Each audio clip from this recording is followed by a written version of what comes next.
We're going to begin our program today with a high school panel, basically a panel of graduates who moved through school at home and resisted the temptation that's always there to just get back into the school system and let the schools, let the professionals deal with and provide for our education. Those who have resisted that easy road, if you will, which, is debatable, really can be the more difficult road in many ways, and persevered through high school and have had success as a result, are well positioned for life as a result. So I'd like to call Blair Bishop.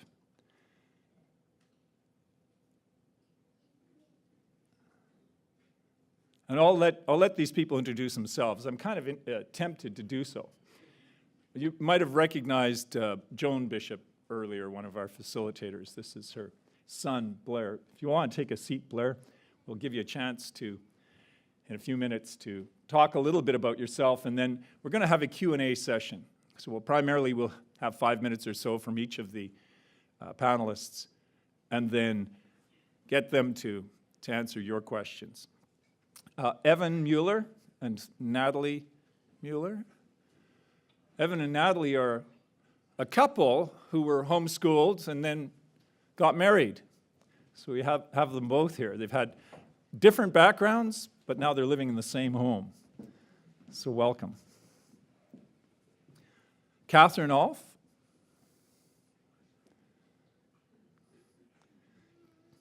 Katheryn's not married. And Nathaniel King.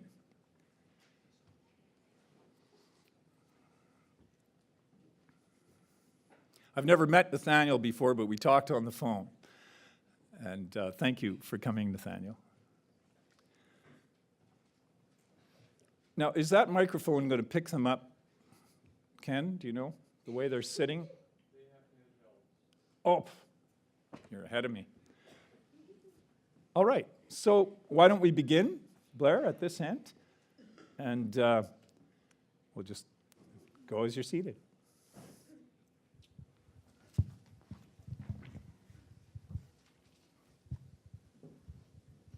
Test. Yep. So for those of you who don't know, obviously he just introduced me. My name is Blair Bishop.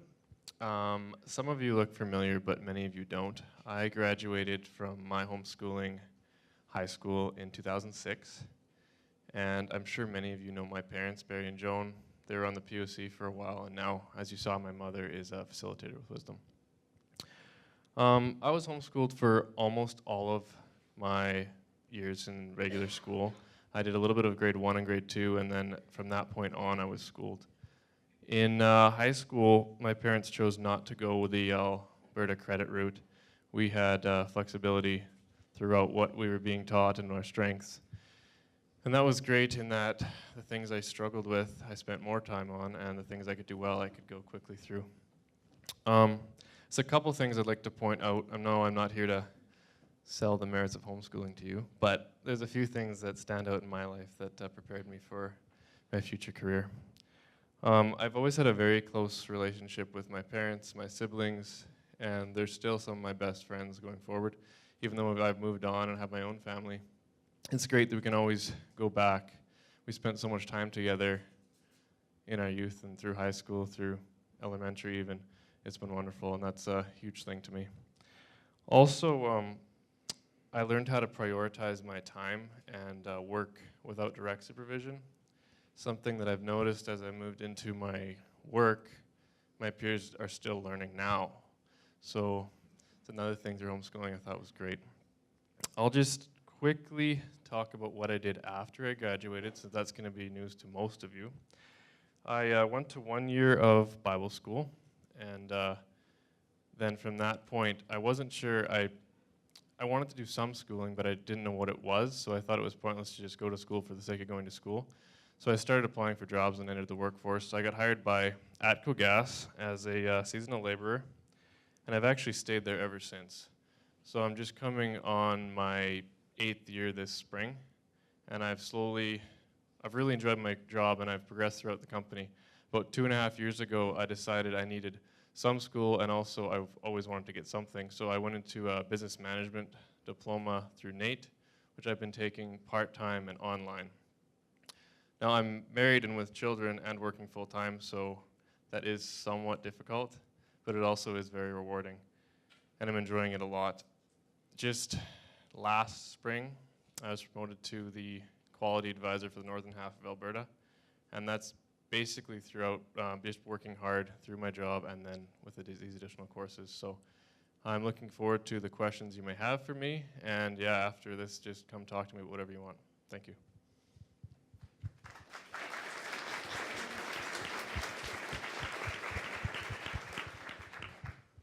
Okay, my turn. I'm not a huge public speaker, so I will give it my best shot.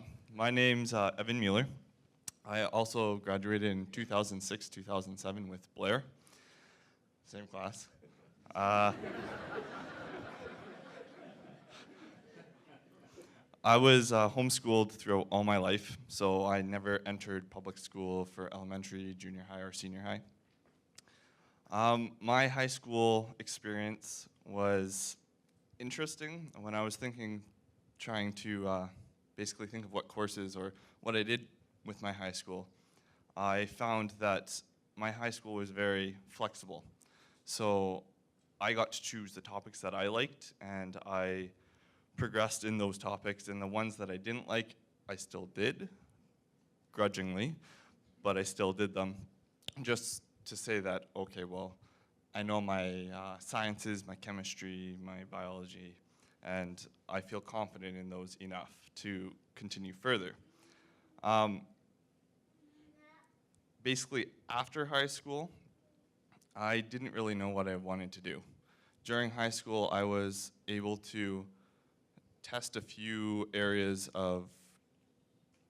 that I seemed to think I wanted to go into. So I tried to do piano technician. I was a piano technician for 3 years. My grade 12 year, I started apprenticing as one. But that wasn't my calling. I just didn't feel like that was where I wanted to go. And at the same time that I was a piano technician, I was also going to personal training courses because I wanted to be a fitness trainer. But at the same time, that isn't where I wanted to go either. So I took a few years just to work and to see where I wanted to go. I now have my accounting degree from NATE. It took me about 5 years, but I had to go a little bit of a tougher route to get my degree. I also look forward to hearing any questions that you may have. If you want to talk to me afterwards, I'm open to that as well. Thank you.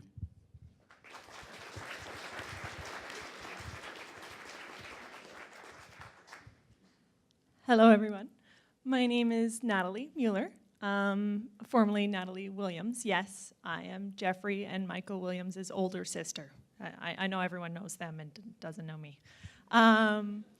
I graduated in 2008. I took a slightly different path from a lot of my peers for my graduating class. I did end up going through summer school, through Next Step, and through Careers Next Generation. So I did that, I think, 2 years in a row. So I think I took, just so that I could get my, I think it was my 20s and my 30s and a couple of things, just because I knew what I wanted to do. I'm a nurse, and going into it, I had never taken, I was homeschooled from kindergarten all the way on, which was great. The flexibility, moving around a lot kind of thing, it was really good to be able to keep that consistency and know, okay, I can still study even though we're, up in Fort Mac and nobody goes outside.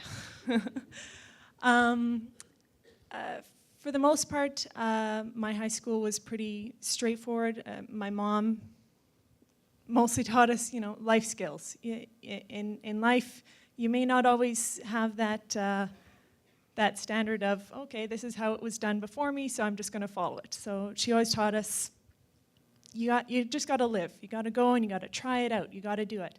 So anytime I knew that I wanted to try something new in high school, anytime I wanted to experience something, I just had to tell my mom. And she hung on like a pit bull, and she'd take me there, and I got to experience so many different things. When I was 17, the summer I was 17, I did just kind of like an internship in a long-term care facility, and I worked as a nurse's aide.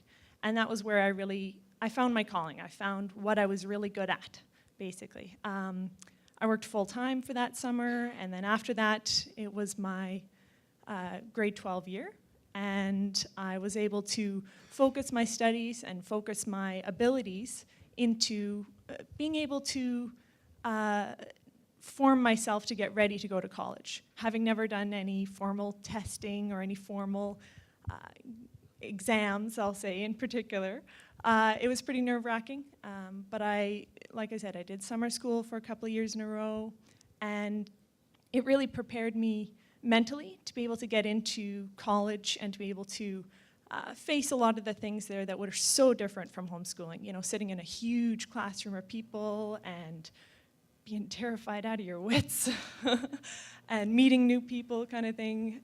It was really, really good. It prepared me a lot to be able to do that.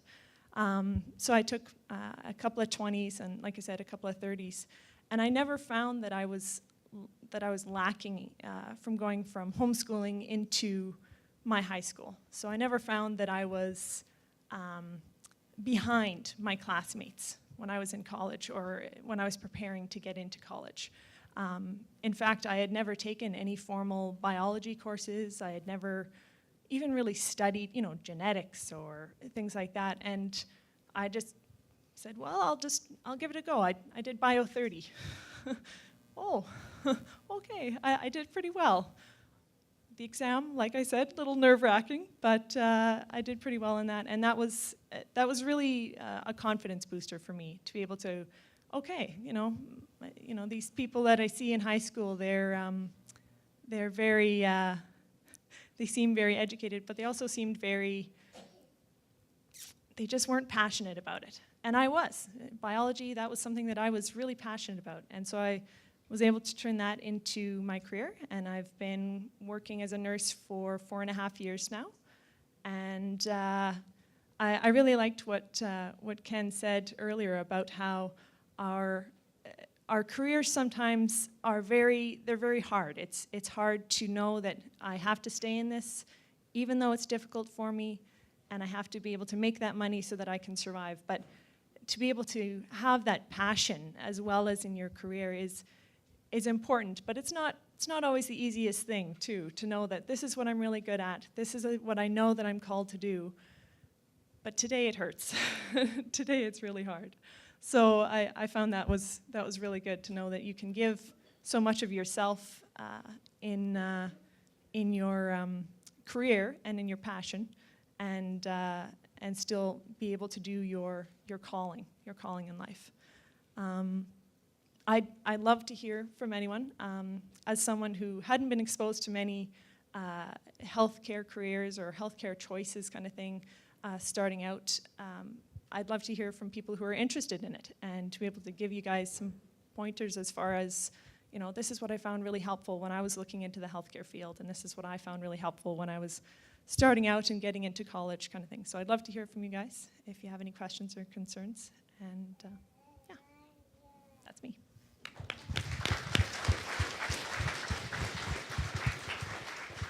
Hi, guys. I'm Katheryn, as Ken introduced me. I am the baby on this panel, for sure. I just graduated in 2014, so I'm kind of maybe not the same worldly experience. I was homeschooled all my life with my 5 siblings, my mom being our primary educator, for sure, but we all worked with my dad. We have a family construction business, so that was always a experience in itself with all the kids helping out. Free labor, that's what that was.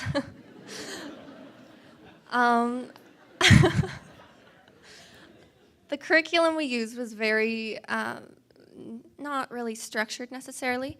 We would have a variety of books. We always had a science and a math and a social studies every year kind of thing, but we would always be taking those extras kind of thing. So I was very into the music. I took piano lessons since I was 10 and just kind of thrived in it. So my last year at home was actually not so much in the traditional high school grade 12 courses, but because I had taken my education so seriously and taken it on as my job to thrive in it, I had this extra year where I could actually work on music separately and teach piano and take a lot of first-year university courses, actually. So if you take your education on, you will see the benefits. You will reap the benefits in the end, whether you have that extra year to explore hobbies or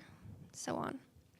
I'm currently in the Red Deer College music program, or music diploma program, with piano as my primary instrument, voice secondary. And it was my first exposure to a classroom, my first exposure to having a teacher aside from my mom.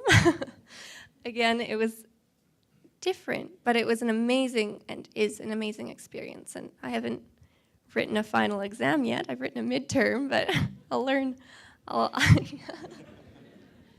It's going to be a learning curve, but it's an amazing time. It's an amazing exploration right now for me.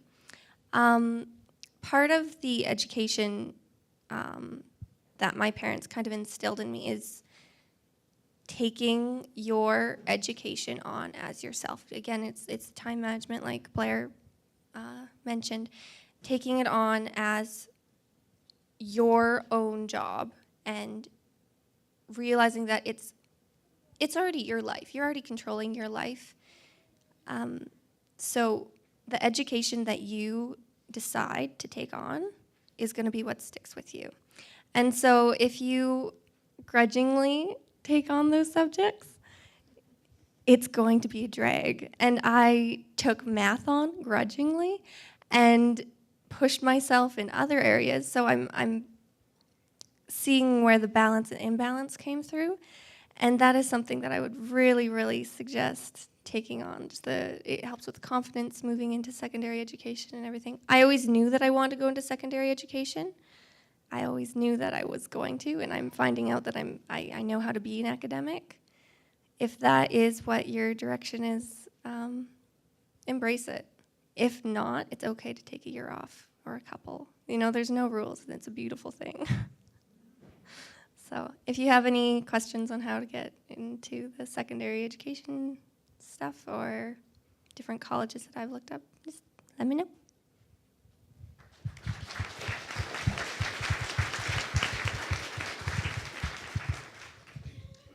Morning.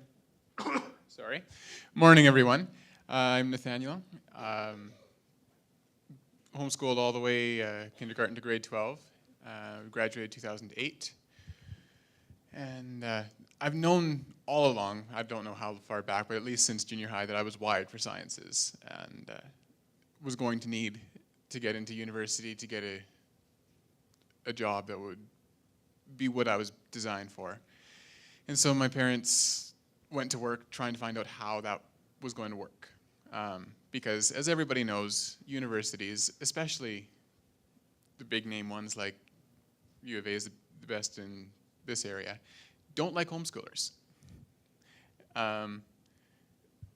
So back in grade 9 or so, my parents were already in contact with U of A saying, okay, what do we need to do to get Nathaniel in?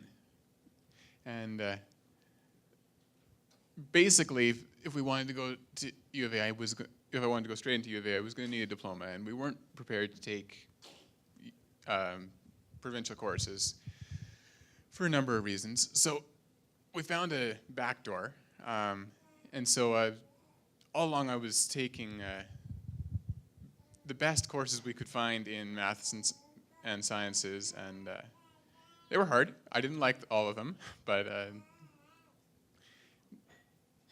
they prepared me very well. And when I graduated grade 12, I started taking a year's worth of correspondence courses from Athabasca University. When I was done those, I was able to transfer into U of A. That's the back door, and went through their program. They gave me a lot of hassle over it still, but I got in and graduated this spring, first class honors in chemistry. And thank you. Just to prove that, you know, even though they don't like homeschoolers and don't think they have any credentials, homeschool turns out very high quality graduates, whether or not they're recognized as such.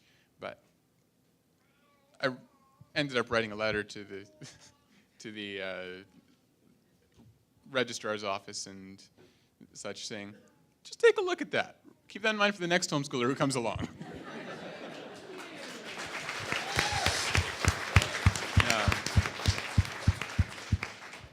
Which, anybody who does make it through with good marks, do the same thing. They need to hear it over and over again before they listen. Anyway, yeah, I'd be glad to take questions now, or I'll be sticking around for a couple hours after. So if you want to come find me, talk to me about getting in, getting through. I found that homeschool prepared me very well, not only in the academic sense, but having been homeschooled, having had a solid education, having known for years I was going to go to a secular university where they were going to try to ram anti-God millions of years came from ooze down my throat.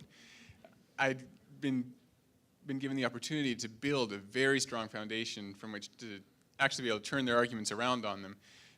Biochem was one of my favorite classes. I'd sit there through a couple of weeks of studying a given protein or something, and all the amazing ways it's fine-tuned. And the professor sums up by saying, and isn't it amazing how this evolved, and we're still trying to figure out exactly how that happened. So they're going, you're nuts. You just gave me the best evidence for special creation I've ever seen. But yeah, I'm very glad that we went the route we did. Not that I think I need to sell homeschool to any of you, but yeah.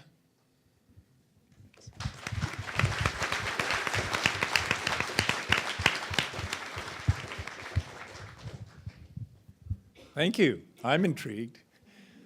We've got 2 floor mics here, and because we're streaming this presentation online to people in their homes who can't get here today, we need the questions to be audible for the audio streaming, so please come to one or the other of these aisles and use the microphones for your questions.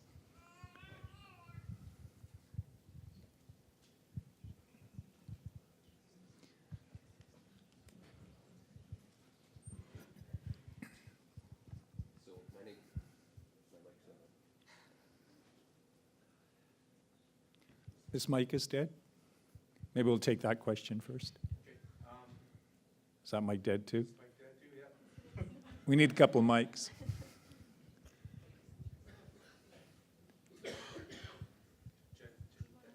Well, Glenn, why don't you start with this one?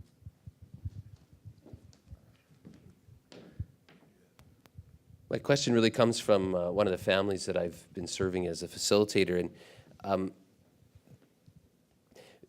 did any of you encounter in your homeschooling experience as you're approaching high school or within high school the desire that, gee, I need to go to school, for whatever reason that might be, whether that's for social interaction or you know, that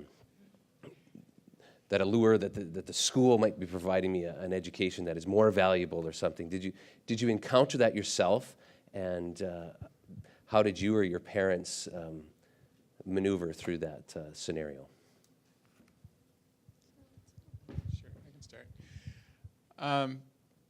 Personally, I didn't have much of that. There was a little bit of a fear of, okay, well, how am I going to get into university without going the normal route through school? But we've done enough exploring to know that there were back doors, and that we didn't want to go through some of the things that high school has to offer. So not a lot for me, but just that little background nagging fear of, well, what if I can't get in otherwise? For me, it was always a no because our lifestyle, like I grew up on a small farm and like out in the country about half hour, and I had friends that did go to school, and waking up at like 5 o'clock in the morning and being gone all, like no part of me wanted that. And I was, just the flexibility that I had with my own education, like because I was taking it as my, like I loved learning, and I loved being able to pick a subject and decide how long I was going to be working on it, and like having such a smaller school year, no, I didn't. I had a few years there where I thought, okay, it would be easier, was what went through my head. Oh, it'll be easier this way. I'll go in and I'll follow their rules, and I'll follow along in the little beaten track that they have for everyone. And luckily, like I said, my mom was very adamant on more than just following that beaten path. Going out and trying new things and experiencing new things. And so it wasn't easy all the time to have that motivation. I've moved, by the time I was 20, I had moved more than 20 times in my life. So it wasn't like we were ever really set in a place, and I had constant friends, and it was really hard. There was a couple of years there where having that social group would have been really nice and this kind of thing. But luckily, the only reason that I went into, like I said, summer school for a couple of summers was so that I could get their required, Bio 30 and English 30 kind of thing. But the rest of it, I mean, that flexibility of being able to stay at home and not get up at 5 in the morning, and be able to, study what I wanted to for as long as I wanted to, or, I don't want to say skim over certain things, but math never been my strong suit. But to know that, to have someone, like I said, my mom, to say, well, no, you're strong. You have very strong areas like this, and this, and it's good that you can focus on those. But these areas where you aren't as interested in them, these areas where you aren't as passionate about them, are nonetheless good, and there's nothing wrong with being able to use your passions to learn that kind of thing. And she said, you don't need to go into school to get into college. You don't need that. You can challenge the exams. I have a brother who he just went in and he studied, and he challenged his exams to get into college, and he got into college, and kind of the same experience as you. He got like top marks in math, like 2 years running kind of thing, and out of like hundreds of students. And it was really good because he did the same thing. He went to the registration board and he said, "Hey, I was homeschooled. You guys want to take a look at my marks now? Yeah. Be nice to the next person who shows up," kind of thing.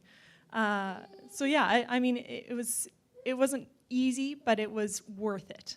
I think it's the best way to put it, for sure. Did I ever think about going to high school? No, not at all. The things that I was interested in, piano technician, personal trainer, I set myself up before to get those jobs.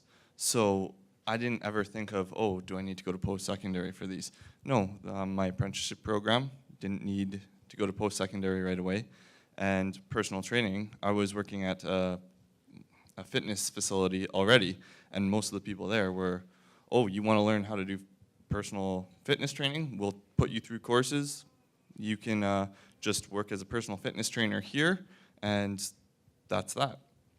Now, when I went to accounting, though, that was a little bit of a different story. I had to take a few night courses to show Nate that I'm not stupid, basically, and I didn't need their high school diplomas to show that I was smart enough to get into their school.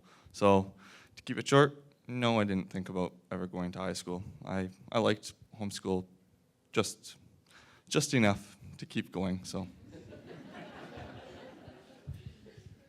I'm kind of go against the stream. For a while, yes, I did want to, because I'm an extremely social person, as my family would know.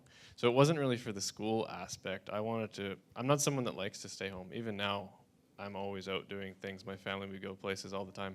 So sometimes just staying home in the winter for some days on end, if it was bad, was really tough for me. Not that it was negative, but yeah, I wanted to go spend time, and I was playing on sports teams where all of the guys on the teams were in school and asked me why I wasn't in school, so I felt like I needed to go with them. The biggest thing that helped me was when we actually got involved with Wisdom and started going to the camps, and it developed a large group of friends my own age here, and then was in contact with them.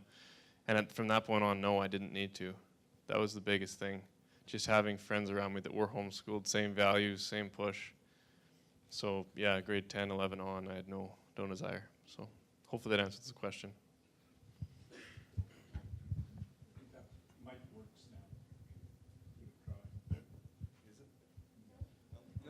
Okay, well, I'll just use this one then. We talked a lot about academics. My question is kind of,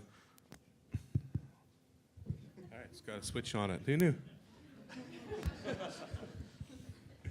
My question is kind of on a different vein.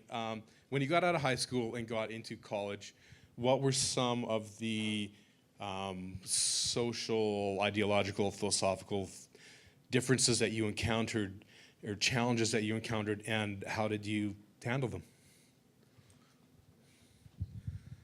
I can start. Obviously, there's lots. The biggest thing for me, and I think part of it, the strength is from being homeschooled, is having a strong foundation and knowing yourself what is right and what you believe. There's tons and tons of push from all sorts of different directions saying, no, you're wrong, you need to accept everything, stuff like that. So for me, just having that through my whole life, knowing exactly who I was and what I believed, was how I got through that. And I still am strong in what I believe, so. For myself, when I went to NAIT, there were a lot of people that, yeah, were opposite of the way I thought or the way I led my life. But as I went along further, those people started to drop off more and more, and you would still get a few of those people, but I more started to hang around with the people that thought my way or thought the way that I wanted, that I led my life. So even though they weren't homeschooled, they still thought the same way that I did. So you just have to look a little bit harder, because those people are few and far between. So that's how I dealt with it. For me, growing up in a very strong pro-life, pro-family, very religious family, and all of my friends were the same kind of thing, it was a big shock to go into a very secular school, a very secular way of life, I'll say. A lot of it was just getting to know the people behind the stories, getting to know my classmates, these ones do this and these ones do this, and I definitely don't agree with that. And it was very hard to go from being, that homeschooler with that safe little bubble of friends to being that little teeny tiny fishy in the pool full of sharks. But you make some friends and you get to know people and they get to know you a little bit, and you learn to share the parts of yourself that definitely go against what society has for a standard. One of the scariest moments, I'll say, it was my first semester. I had a few friends at that point. I knew some of my classmates fairly well. And in nursing school, we were learning about contraception. And we had this book. We had this book that we had to learn, and oh my gosh, it was an awful, awful book. I don't even remember. It was all about teaching people health and this kind of thing. And they had something like 50-something pages on contraception. And of course, I knew what everything was. I knew how it worked. I knew, why. I knew all this kind of thing. And when we started to learn it in class, all of the friends who knew what I believed and they knew what I stood for, they were like, oh boy, look out, teacher. Natalie knows what's going on. And I was able to actually stand up in the middle of my class just on the strength of the convictions that I had from high school, from learning from my family, learning from my friends. You know, there's some things that are worth standing up for. And I stood up in the middle of this classroom of 300 people or whatever, and I said, this is crap, was basically what I said. There was 2 sentences in those 50 pages about adoption. 2 sentences. And I said, this is wrong. And I had I don't know if it was just the sheer adrenaline running through me, but I had the guts to stand up and say that in front of all these people, because I knew from what my family had taught me, from what my family told me at home, this is what's right and this is what's wrong. And I told the teacher, I said, this is wrong. This doesn't make any sense. It doesn't give a balanced opinion. We're supposed to be, as healthcare providers, no opinion. We have no face, basically. We're just this cardboard box. And I said, and if we are a cardboard box, then we need to have a 50-50 share. You can't say this is right and this is wrong, but you can't put 50 pages of this in there and only 2 sentences on adoption, kind of thing. And they actually ended up changing that curriculum. They got rid of that book, luckily. So the next, it took some doing, and I had to go up a few levels of bureaucracy. But I said, this is wrong. It's not what's right. So I guess going into that room full of sharks kind of thing, it just depends what matters to you at home kind of thing. You get home and you're safe and you have that bubble of protection and you say, can I hold up against the sharks out there? Can I stand up for myself? And it's worth it in the end for sure, but it's very hard. It's very hard for sure. For me, going into the secondary education, I decided a long time ago that I was going to do that. And somewhere along the line, I decided I need to know who I was before I did that, and I just happened to get to that point before I graduated. Knowing who you are before you go into the program definitely helps. Having confidence in what you believe in, having confidence in homeschooling even. It takes a lot. I moved to Red Deer, where I knew no one, and I knew no one in the school, and I didn't know if there was going to be any homeschoolers in the entire college, because when I started the process of going into the program, they're like, oh, you're homeschooled. We don't know what to do with you. And so there's a lot of things that I had to do, including putting together a massive portfolio and going into private, meetings with different faculty members and stuff. But in terms of having to change what I believe in or anything in school, I haven't. I haven't needed to. The program has an amazing support system, but also I know my family's behind me 100% in everything I do, and I am who I am. And it's going to take a lot more than school to change that. I also know that, like, in terms of social kind of areas, it's different because I never thought that I was a super social person. But I can honestly say I have dozens of friends in just even the 2 months that I've been there, and close friends, not just people that'll, lose connection with over the summer. I have people that have my back in Red Deer that I would never have expected to find in such a short time. There are people out there. There, even in terms of homeschoolers in the program, this is the funny thing.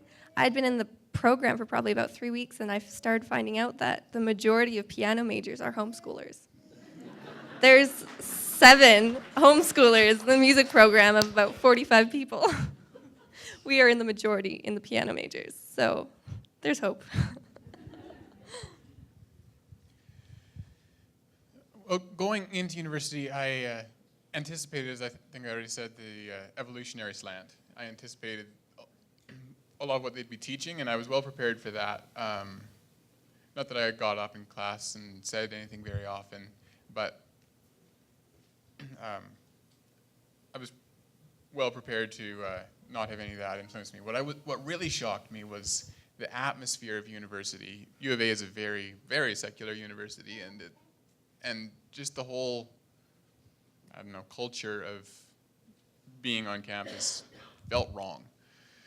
And part of my mitigation strategy for that was that I lived off campus, rented a room from a Christian family, and went home every weekend, which just having that change of atmosphere, being able to sound things out with the family I was living with my family over the weekend was very, very handy. And I'm not a very social person at all, so there wasn't a lot of peer pressure or anything, which helped me. The other side of that is I didn't take nearly the opportunities I could have to make a difference for others in God's direction, and I kind of regret that. The other sorry again. The other mitigation strategy I took from the teaching side is certain courses that I knew I couldn't get through without giving answers that they wanted to hear, like biology, I just didn't take. I found ways around. I took biochem instead of biology, which is much more stick to the here and now, not how we got this. But yeah, there were challenges, but got through it quite well, I think.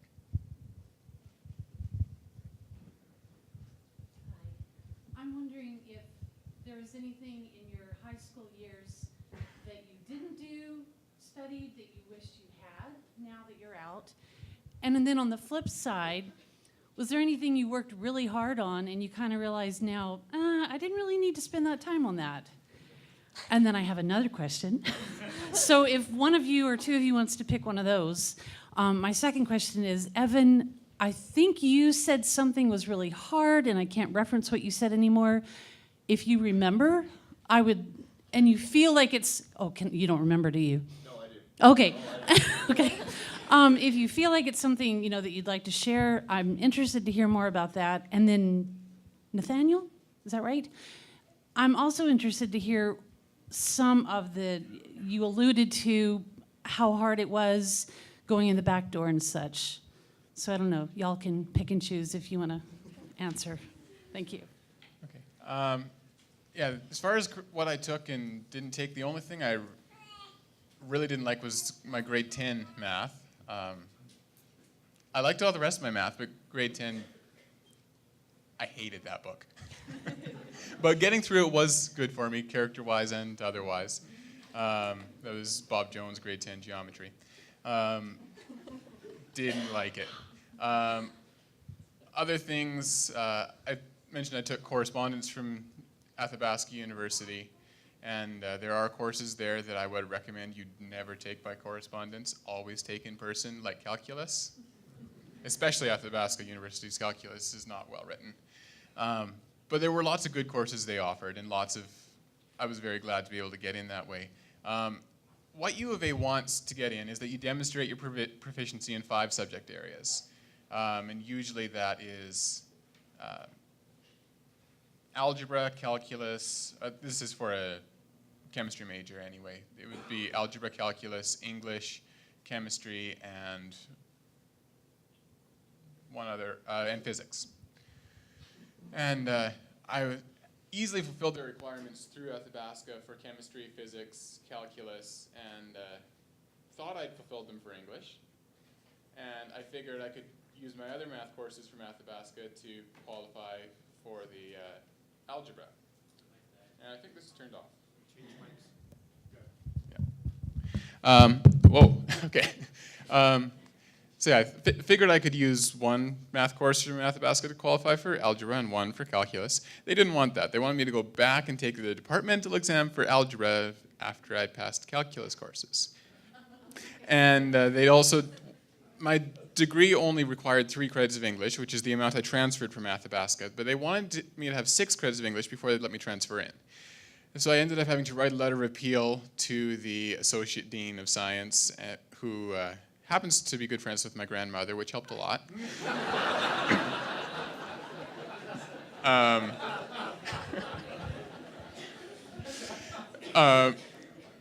Which is part of why I wrote the letter afterwards saying, yeah, I got in, partly because I had connections there. Other people just as brilliant might not have, especially if they were less committed to making sure they got in. So yeah, they did give me trouble. I had to write a letter of appeal, but that did get passed. They let me in. One of the other problems I had was I knew all along I wanted specialization or honors in chemistry. They wouldn't let me into that at first because I hadn't realized when taking correspondence courses there's a certain course load you need to fulfill in order to get into certain degrees. And so I'd taken my first year's worth over 2 years as we were building a house and doing other things, and so I wasn't spending full time on my schooling. And they took that as an indicator that I might not be able to take a whole course load at once. And so they only let me into general at first and let me transfer up later after I'd proved that, yes, I could take a full course load. But that's something else to watch for. If you want to get into a specific program, make sure you're fulfilling the requirements as best you can, including how quickly you do your course load. To answer your question on what I did do and what I maybe could have not focused on so much. For me, from a very young age, I took math very, very seriously. And so I would kind of analyze it, though, and see how many lessons I could do a day so that I'd be done in this amount of time. And it was very structured and overanalyzed and not always the best. It worked really well at the younger levels, though, because they were simple enough concepts that I could just do it. I could just do it really fast. I would get it done in a couple months and done that year of math. For me, though, I never let go of that idea, even in the higher levels, and that is something you need to give yourself a chance. Especially, I didn't have the easiest time with the advanced math, so when I tried to take my final math at Algebra 2, or whatever it's called, the Saxon, I took a year course, the hardest math I'm probably ever going to do, and I did it in 3 months. And that is not smart, because I was doing 3 lessons of math a day, and it nearly killed me. Don't do that. Don't do that. In terms of what I possibly focused on more, music is what I'm in now, but I was originally looking at going for environmental conservation and reclamation combined with native studies through the U of A, which I still might. I honestly am still looking at that very seriously.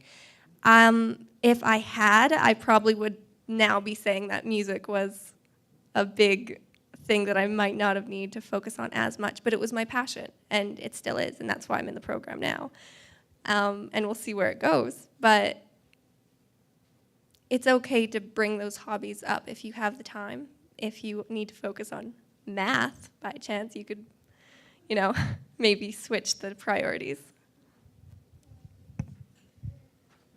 For the most part, basically just getting a good basic understanding of, I'm going to say, what the public schools want. So I'm not saying, go in and get your 10s and your 20s kind of thing, but just having a good basic understanding of, okay, so this is what they mean when they're saying, okay, we're going to do social studies, and this is what we mean when we're going to do this kind of thing, just so that you have kind of just a basic understanding of what it is that the other classmates that you might find have experienced or have understanding in. Lots of homeschoolers are very, very well-rounded. I can honestly say I was not. I was very, this is what I like. I'm going to be studying this, and oh darn, I have to go and study math again. Shucks. So basically, just having like a good basic kind of all-around structure would really help, just so that you have that that understanding. Like for me, it was, well, I love anatomy and I love biology and I love studying that kind of thing, and so I was, I guess, very, very zealous in my studies in that way. But lots of times I found that I didn't study, like I said, just basic stuff, histories and maths and that kind of thing. So I found that that was definitely something that I didn't really miss out on, I'd say, but it was something that I was definitely lacking in going into college kind of thing. So. The course I didn't like was chemistry. Wasn't a chemist. What I did to kind of push myself through that is, like, grade 10 chemistry was fine. It was the basics starting out, but grade 11 and grade 12, I just could not wrap my head around. So what I did was I was talking with my mom, who was teaching me, and she knew I was struggling with it. And she said, okay, well, what we'll do is we'll just get you the basics. She's like, are you ever going to use chemistry? I said, no. I cannot see any job that I would like that chemistry would make me like chemistry any further. So we just did the basics in chemistry for all my high school, and to compensate, I took math, and I went higher than grade 12 math or whatever. I went grade 30 pure, I believe it was called, Saxon grade 30 pure. Do I regret not focusing more on chemistry? Yes, I do. I think it's a good tool, it's a good science, it's interesting, but at that time, I was just not interested in it. There's a couple things. I'm kind of in the same boat as Evan. I focused a lot on Englishes and writing and literature and math. Those are the two things I'm strong in. Well, in history. History I didn't even need to study because I just read it all by myself. But, so yeah, I would have liked if I'd spent more time on the sciences. At the same time, I haven't used it and I haven't really needed it in what I do. But it would have been good to know. I think the biggest thing, not as a general subject, but as a whole thing, a lot of what we were taught was how to be a critical thinker and problem solver. And through that, that was very important. We just learned how to think that way. And if you know how to do that, you can pretty much figure out anything that you put your mind to. So that was a big thing for me.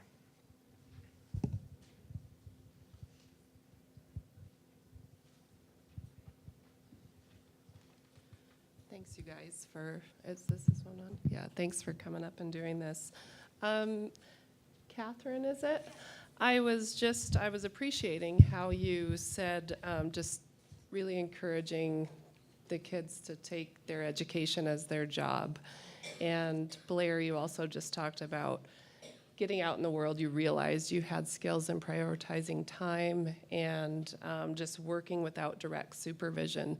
And I'm just wondering how you guys would encourage the kids still in high school trying to finish, depending on what their path is or passion or calling. Maybe they don't have one yet, they don't exactly know the direction.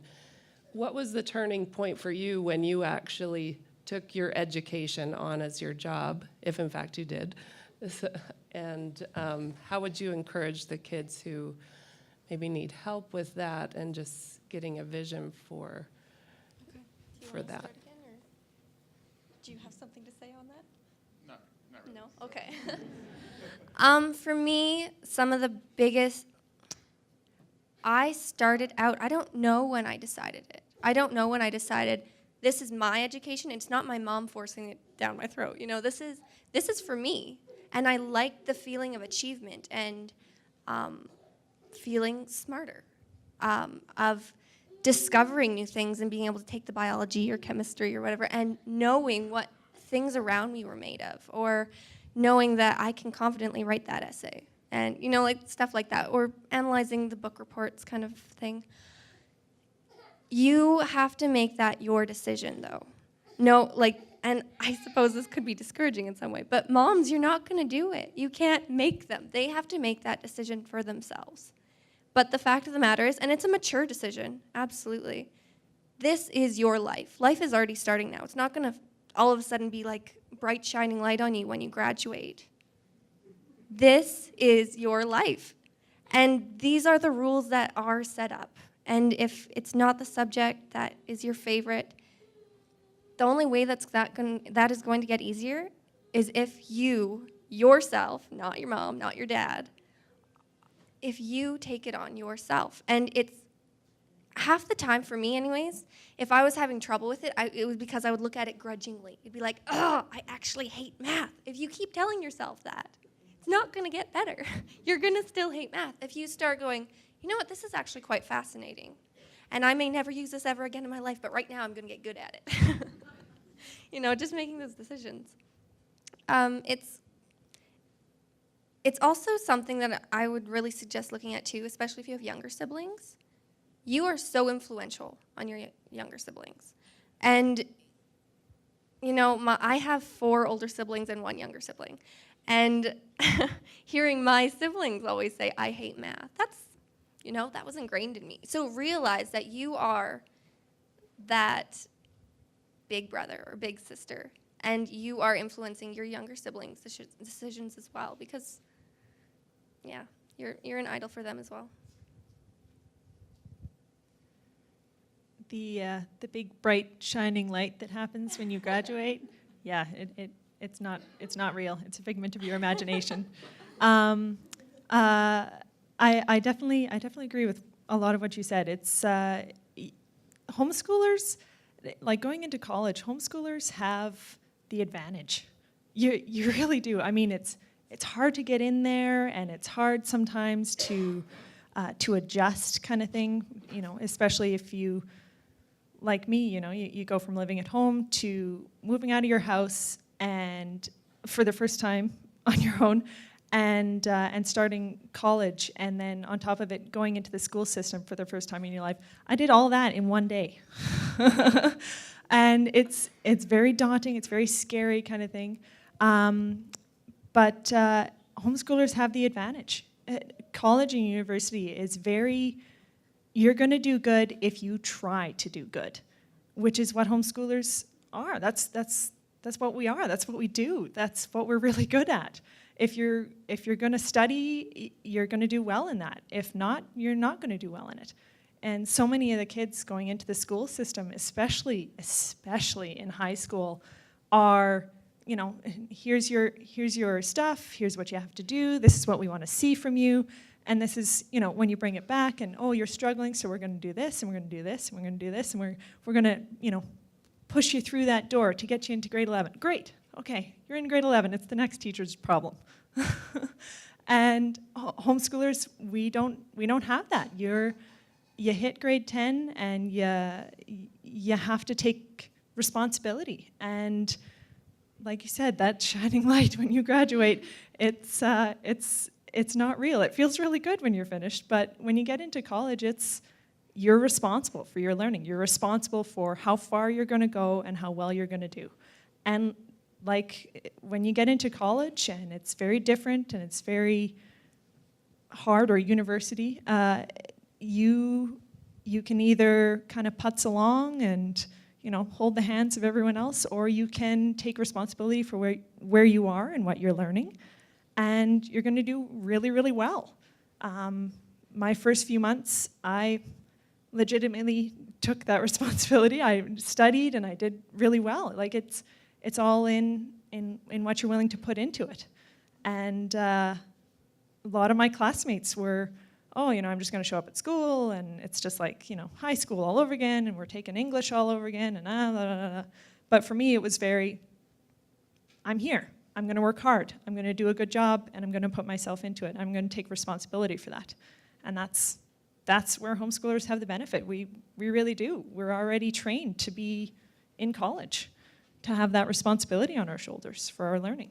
So that would be something that I would definitely say it's true. I just want to, okay, so college level, you think that would like bump up. Everyone's in college now, you have that mindset. But as a homeschooler, I'm the only first year music diploma student that's a homeschooler. All the other homeschoolers are second year. But I am the only one that reads music theory from the textbook. Everyone else just goes to the lecture. I'm the only student in a classroom of about 20 that reads the textbook. I don't know why they bought the textbook if they're not going to read it. But, you know, like, people don't have that ingrained already. They don't know. They are expecting the teacher to just teach them. And so yeah, start doing your school like you mean it, because it's going to take you really far if you get that ingrained early. For myself, when did I start taking my schooling seriously? I would probably have to say grade 10, 11, because I knew after high school, I had to think, okay, what was I going to do with my life? Where was I going to go? So I started taking it more seriously in grade 10 and 11, which it only pole vaulted me a little bit more in my post-secondary, because my post-secondary, it was more proving to myself that I was smarter, or not smarter, but of the same level as most of these kids coming from public school or Catholic school or any school that wasn't homeschool. I wanted to prove to myself that I could get just as good as grades as you could, and I didn't get my diploma, my Alberta diploma, and I took a harder route, but I'm sitting here with you doing my same course, and I'm getting 80s and 90s. So it was more, for me, in post-secondary, it was more proving to myself that I could do it. And what Katheryn said, yes, read your textbooks. They're not there just for a paperweight for you to put on top of a report to hold it down. They actually have a lot of good information in them, so I had lots of classmates that did the same thing and haven't made it as far. I think for me it was kind of a gradual thing. My mom trying to teach 5 of us at once, I think she just made the decision she wasn't going to spoon feed me anymore. And so it was up to me to do it. If it was going to get done, I had to just do it myself. So probably grade 9, 10, 11, 12, just gradually more and more, I took over my own schooling on my own. And yeah, it was hard, especially at the beginning. You just have to start doing the things you don't like.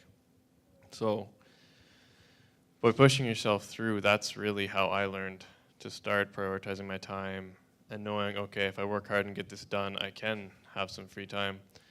And just learning that, that's the basic of it, right? And it's exactly what they were saying. When you're in the school, you just kind of get fed by the teacher. This is what you do that next, you do that next through high school. While not experiencing that and being in charge of your own schooling, what you're getting done is exactly how you learn how to prioritize your time and work properly.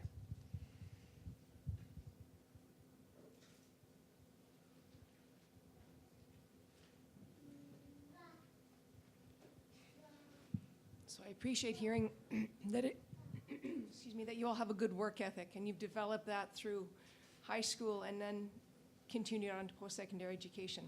We have a few children that are very methodical in their ways and that they calculate how much time they need to actually do their schoolwork, work in that free time, and then make sure that everything is completed for the year. My question to you is, how would you equate the time that you put in for your high school years to now your post-secondary education years? So how, let's say, I know that some of our children would work for the morning, have the free time in the afternoon. Was that enough? How much time would you say in a day that you would need to do and dedicate to your studies? Because like I say, some of our kids just really, they work it out so they've got that free Lego time or time with their friends. So if you could help me on that, please. I'll start. It's going to be a little different for me because I never actually went to full-time post-secondary. All of the post-secondary I've taken has been, I go to work all day, come home, take care of my kids. When they go to bed, I work till midnight or whatever. And so it's a little bit different for me, but that's pretty much in my school years, that's pretty much exactly what we did. I did what needed to be done at whatever speed, so morning, part of the afternoon. I think that's probably enough considering you're not wasting the time going from classroom to classroom to classroom, right? So yeah, like I said, I can't really have a direct opinion as far as full-time post-secondary is concerned, though.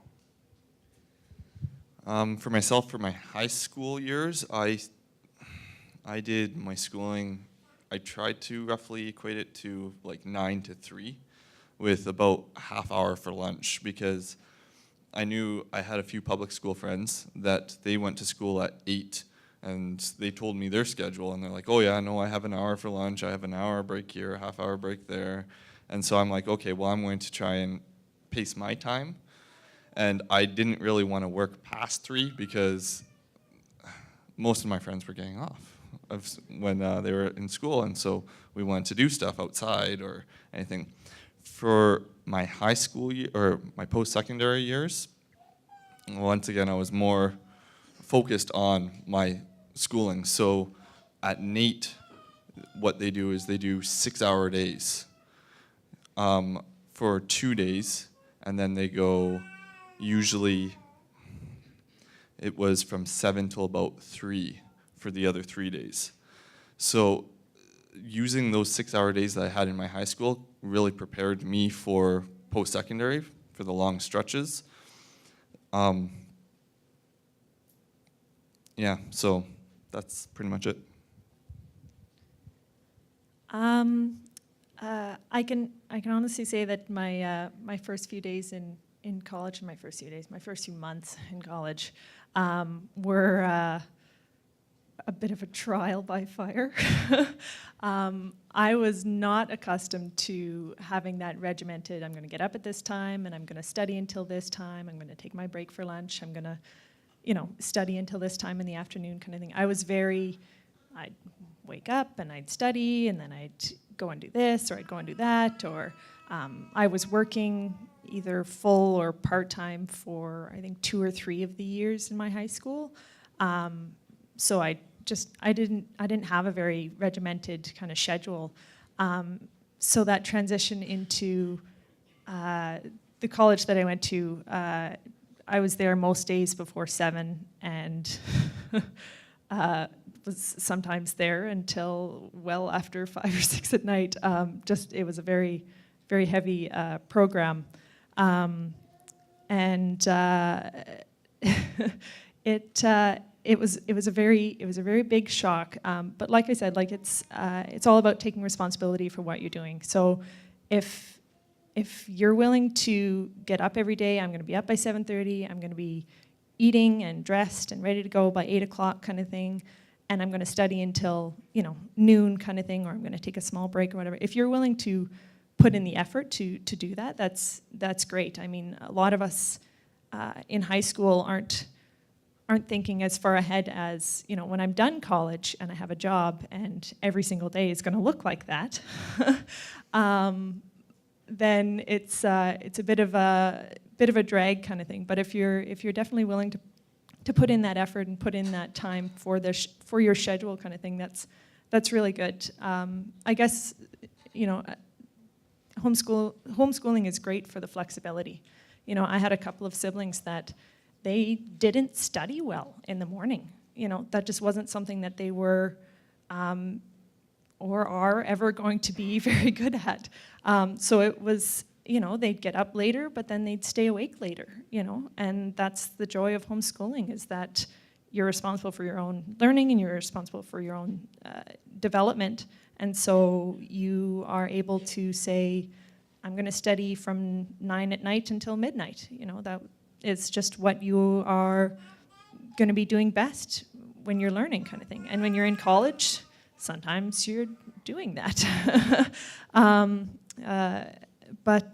Yeah, I guess, like I said, it's a big change. So I guess getting into a schedule, at least in your final year of school, is probably a good idea. Getting into, okay, I'm going to get up and I'm going to go and study and I'm going to do this and I'm going to take this break kind of thing, just so that it's not quite as much of a shock to get into the system and follow the rules and got to be here at this time and here at this time kind of thing. For me, through high school and just even, elementary, middle school kind of thing, I liked planning how much I was going to achieve. Like the sciences specifically, one reason why I just thrived in it is because I gave myself I would calculate how many pages I need to do a day in order to be done by this point, figure out when I need the test, and I would plan that, not my mother or my father or my older siblings. It was all me based. So I was able to gauge how fast and how much time I need to work on it. In the math, I needed more time, and that's okay to realize. That's, if you need more time, you just schedule that time and you have a private tutor who is your mother. That is the beauty of homeschooling. For transitioning into secondary education, it was almost refreshing to have someone else made that schedule for me. I just had to show up. I mean, it was nice. It is nice. The one thing, though, is that because I'm in for piano, practice time I have to schedule in. I have to schedule in when I'm going to meet with different groups or, you know, that sort of thing. So it's still, you know, a similar setup, but I only have to look after myself. And you have to gauge it for yourself more than anything. I definitely think that homeschooling sets you up for that, though. You're learning at home, and then you're set on your course. So figuring out your learning style, though, is definitely very important in that. For me, I need to, in order to really get information in, I write notes. I take the textbook, write the keynotes. Then I know the stuff that I need to study then, too. So it's going over it a couple times. Once you figure out your learning style, though, you can gauge, once again, how much study time you need, how much review time before tests, that sort of thing. So. Homeschool in our house was quite scheduled most of the time. By the time I was in high school, it was about 4 to 5 hours a day, but quite scheduled until you do this at 10, this at 11, and then the school altogether starts at 1:30 and goes until 3:30 or whenever we're done. But it was quite scheduled. That prepared me quite well for a lot of things. The one thing that homeschool didn't prepare me very well for was deadlines. Because when the teacher's your mom, you know, deadlines can get kind of flexible. Sometimes you lose a couple marks for being really late, but you know, it's not a big deal if you're 2-3 days late. In university, it is. Fancy that. So that's one thing that I had to learn the hard way at university. At first with taking my correspondence, although that was a little lax too, but getting into the standard university, that's something I had to definitely buckle down and get used to. But really, I suppose I worked a little more time going to university than homeschool on actual school, but that was mostly just because I had to go to lectures, which, you know, 3-4 hours a day. Actual homework was probably no more than an hour or two a day. I could usually fit it in between lectures or on the bus ride to and from until I had really big projects. I spent some nights up pretty late finishing those, but usually it was a similar amount of time in university as I had been doing in high school. But yeah, deadlines were the big thing I had to get used to.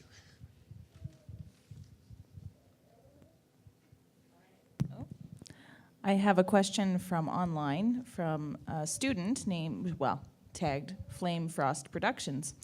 Academics are great and all, but what about arts? I'm heavily into being creative and artistic and want to know what I can do to start turning that into a career. I'm good at all forms of art, I'm told, but should I focus on one or do it all? Well, being a definite science major, I don't think I have much to say, sorry.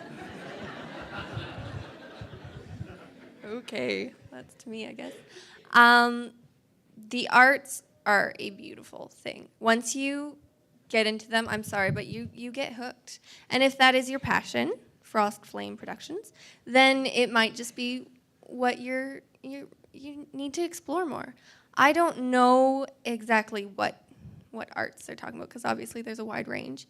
I'm in the Creative Arts Center of the college, so I do get to bounce off a lot of other artists, and they're a quirky bunch, but, you know, very endearing. In order to figure out if you can make it into a career, though, I think so much of it is you have to start a plan, start researching, always researching, because there's so many arts programs and so many phenomenal arts programs. But you really know that you have possibly found something that you could do if someone who is completely not for the arts cannot convince you to let it go. I was looking at anthropology very seriously, and my uncle, who is 100% oil field, was like, "What? You didn't do what?" you're going to go work at like a retail store after you're done that degree. You're going to waste your money and blah, blah, blah. And that, that's not what he sounds like. But that was basically the discussion. It wasn't, oh, that's, supportive at all. And there were a lot of other people that were very supportive. But it made me think. It was like, okay, I need to explore actual career paths and what the hiring market for people that go for this degree later go on to museums or libraries or whatever, because that was what I was kind of exploring. And there was a high hiring, span, but the pay was kind of shoddy. So, you have to take that into mind too. If you're a person that's planning on doing your own company with creative arts, say it was, I don't know, whichever, whether it's music or acting or more of the visual arts, you always have the option of teaching. And that is a very cool thing with the arts, is that you oftentimes can be taking your passion and instilling it into other people. So always keep that in mind when you're exploring the arts. Yeah, I don't know how else to answer that question quite. There's a big... I'm not in the arts, but it kind of sounds like almost a little bit what I did, because at first when I got out of high school, I didn't know what I wanted to do. So it sounds like this person has a passion for a specific goal, but they're just unsure which direction to go into. So when I went into business major, I didn't know I wanted to go into accounting. So I would say take a few courses. There are plenty of colleges out there that will give you just one course, and try a course. If you like it, maybe delve further into it. If you don't like it, you're thinking, okay, well, that's not the right course for me, that's not the right vein I want to go into, and try another course. Or do research and then try another course. So that's the little bit of advice that I would have.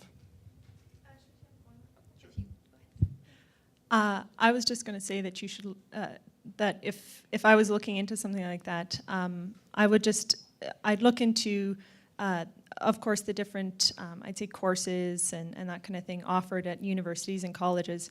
And then maybe I'd contact them and I'd say, can I sit in for a couple of classes? Can I follow someone around in that, in a career that you can get by going through this program?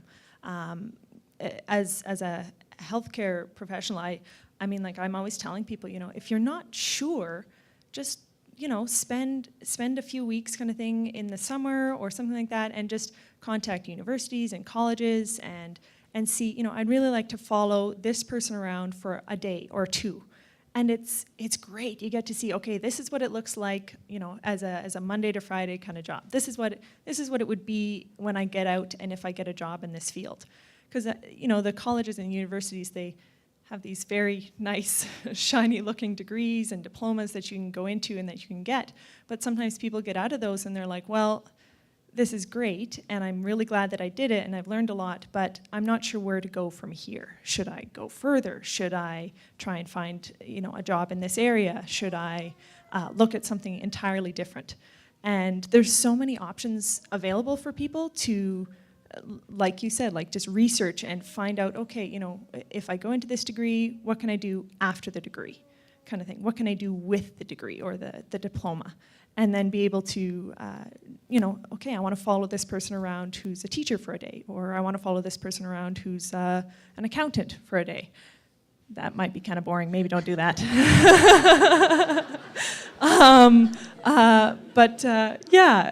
It's just to be able to go in and see what it's like after the school, after you're finished, kind of thing.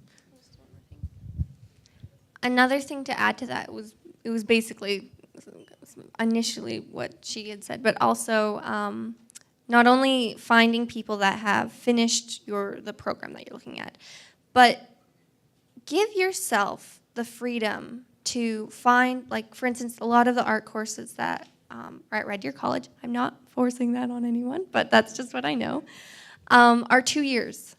And 2 years at the beginning of your adult life to do something that you love is totally worthwhile. Because not only will you explore it deeper and discover other angles that may be then what you want to pursue after you're done the program, but it's okay to change your mind too. It's okay to go for something initially and realize partway through that that isn't what you're meant to do, because you're still learning. And if you do finish that course, for instance, I'm going to be finishing this music diploma. I'm completely 100% sure of that. I've almost finished my first semester. I'm almost there. But you can do anything if you set your mind on it. And so if you finish that program and you want to pursue it more, you can. I'm giving you permission. Because if you are actually passionate about it, you will find a way to make things work. And God's pretty cool too. He'll help you along the way. So just keep that in mind. Thank you. Yeah, that cool dude, as you say, keeps opening doors throughout your life. And you have no idea what the formation at step 1 has to do with step 2, step 3. I think a couple of years ago I talked about my own academic journey. I had no idea at one step what would be coming at the next. But looking back, every single thing that you do will contribute ultimately to what you will be called to in the end, or towards the end. Who knows how many more doors there are. Thank you very much for coming and spending your time with us, bearing your souls a bit. Reviewing is probably refreshing for you too, to kind of review the things that have been positive and things that you think twice about in the future. But I hope you're all going to be able to stay to lunch and be here for a while, so watch for the big tags. You've got their faces now, and they're quite happy to talk to you in the hallway. We're going to take a half-hour break now, so use this half hour to talk to the institutions, to talk to the individuals, to talk to the facilitators and each other, and get a good stretch. And please come back in here 5 minutes before the next session. So I think we start at 1, or the next is at 1:15, so it's come in at about 10 after. Thank you.